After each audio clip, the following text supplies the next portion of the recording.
Lord of the Mysteries. Chapter 624. Warning. The bathroom was partitioned inside. The emanating steam covered the entire bathtub. Apart from his head, Klein's entire body was soaked in the hot water. He lay there in such great comfort that he didn't even wish to move his toes. What a beautiful night! If only there was no Cynthia outside. I still have to deal with her later. Klein sighed as he considered what excuse to use to avoid being intimate with her. In accordance with Admiral Amarius Revolt's traits, he decided to first use work as an excuse. After that would be the excuse of him not feeling well, him losing the ability to have sex, him needing some time to digest any medicine he had just taken, and how he had suddenly realized his true sexual orientation, making him find curly-haired baboons extremely attractive. As for whether this would damage the Admiral's image, Klein didn't feel the slightest bit of pressure. As long as he prevented Cynthia from suspecting that he was a fake Amarius Revolt, he would have perfectly completed his mission. The subsequent explanations for those excuses and how he finds an excuse to explain his recovery would all be Admiral Amarius's problem. What has that got to do with me, Gairman Sparrow? And what has Gairman Sparrow's ruined reputation have to do with me, Sherlock Moriarty? Klein stood up in satisfaction as he walked out to the dry partition while dropping wet. He got a bath towel and dried himself. After changing into a hanging bathrobe, Klein inhaled silently as though he had unlocked a major enemy in his quest. He opened the door to the bathroom.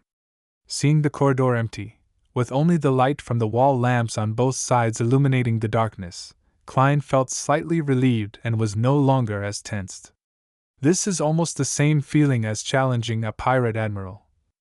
As he mumbled, he realized a serious problem. He had no idea which of the rooms was the master bedroom or study. Regardless, I have to inform Cynthia, otherwise, it would make Admiral Amarius appear strange. Klein recalled the layout of similar houses in an attempt to accurately find the master bedroom. At this moment, the door to the room diagonally across him creaked open. Cynthia, who was draped in a silk nightgown, walked over. Her blonde hair appeared wet and messy as they cascaded down.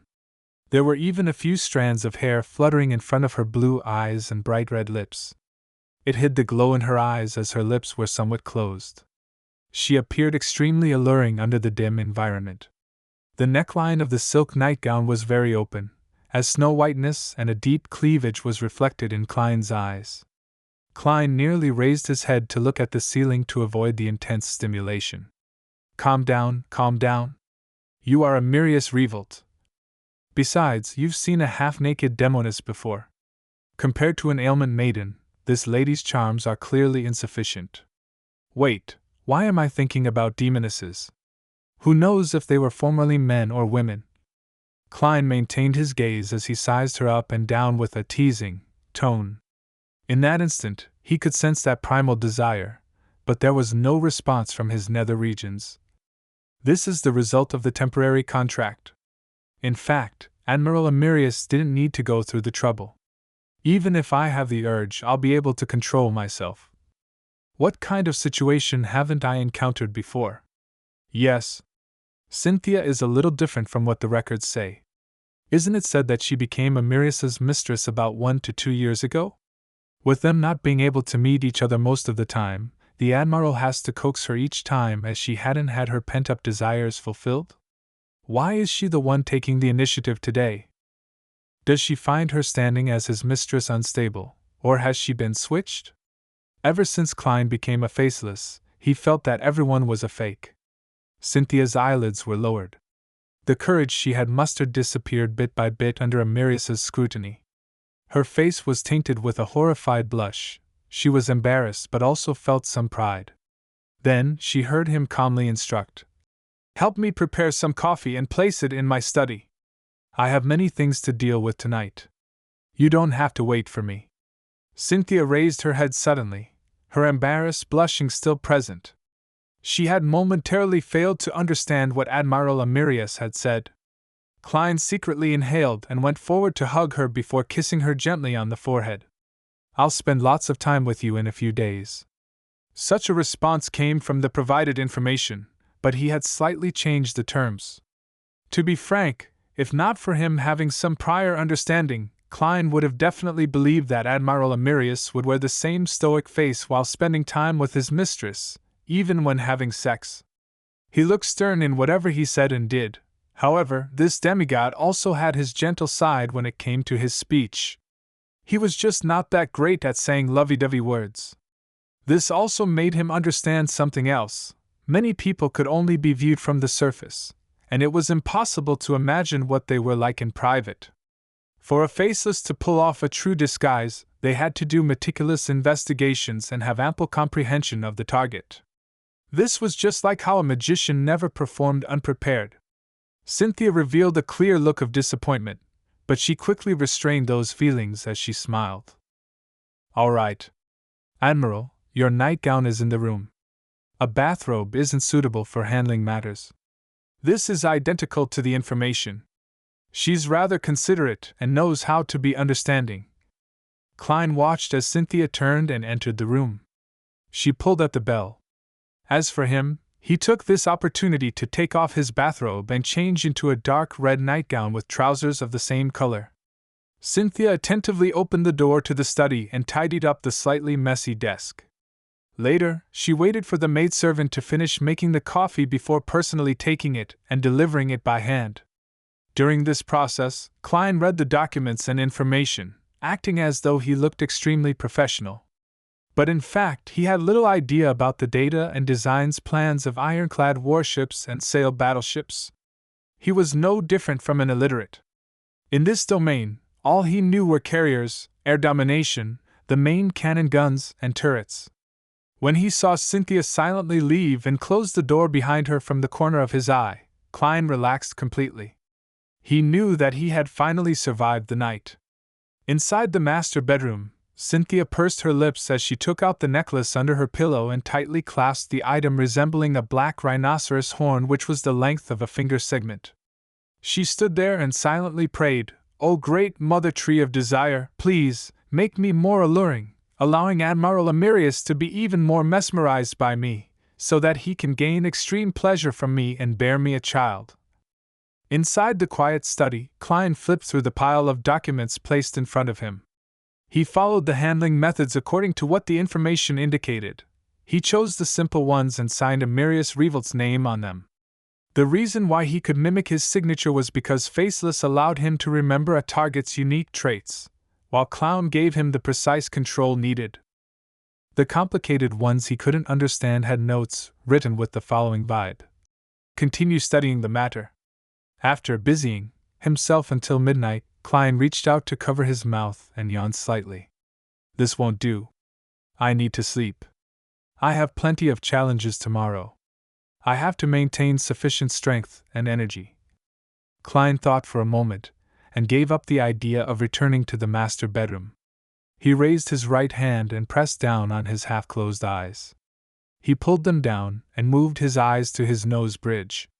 Following that, Klein opened up two slits where Klein's eyes originally were, and used his flesh to produce a pair of fake eyes. After becoming a Faceless, I'm really beginning to resemble a monster. If only I had such a godly technique back in school. He sighed silently. He half leaned his body as he kept his real eyes closed while his fake eyes were left open to read the documents. His specialty as a clown allowed him to maintain his balance. He remained motionless like a stone statue. After an unknown period of time, Klein suddenly awoke from his dream. He sensed that there was a force attempting to pull him into a deep slumber before infiltrating him. "Who is it? I didn't do anything recently. Why would anyone enter my dream? That's not right. I'm now Admiral Amirius Revolt." Klein's heart stirred as he immediately changed his looks. Even in his dreams, he appeared to be that demigod. Meanwhile, he felt his consciousness tightly contract as though it was avoiding something. This is different from an ordinary dream infiltration. I've clearly regained my lucidity, and I can escape by myself and wake up, but I'm unable to leave this dreamscape. Klein found plenty of oddities as he tried a few attempts. He knew very well that he was sleeping, and he could sense and control his body. outside the dream, but no matter what he did, he was unable to wake up. Right on the heels of that, he saw a blurry white gas form an indiscernible figure. Klein narrowed his eyes slightly as he tore through the dream with his psyche, allowing his real body to move silently. Then, he put his palm into his pocket to touch the 9th law charm. At that moment, the blurry figure calmly said, "Do not participate in the matter regarding Aston. This is a warning. Quite impressive to warn a demigod. What is Aston and the others thinking of doing?" Klein thought for a moment and emanated his spirituality, allowing the 9th law charm to produce a deep sense of dominance. Then, he imitated it and produced the same feeling in his dream. He said with a deep voice, "Who are you? Who do you represent?" The blurry figure was taken aback before he said with a laughing sigh, "As expected of Law Weaver Emirius. You actually managed to maintain your lucidity in such a situation." No. Although Emirius has a title of Law Weaver, he's not adept in such matters. "You should say as expected of Lord Fool," Klein lampooned and sternly said. "Answer my question." The blurry figure chuckled. "You don't need to know who I am. As a demigod, you should be clear that everything is fated, likewise for the times. Do not resist the fate of an era, which is also the trend of the times. This will only make you a sacrifice of history." Fate of an era, the trend of the times, sacrifice of history. When he heard this, Klein suddenly thought of a term, Twilight Hermit Order. However, Klein didn't say a word, nor did he say those words. This was because Admiral Emirius would be him for the next few days. Seeing Law Weaver Emirius fall into silence, the blurry figure didn't say another word.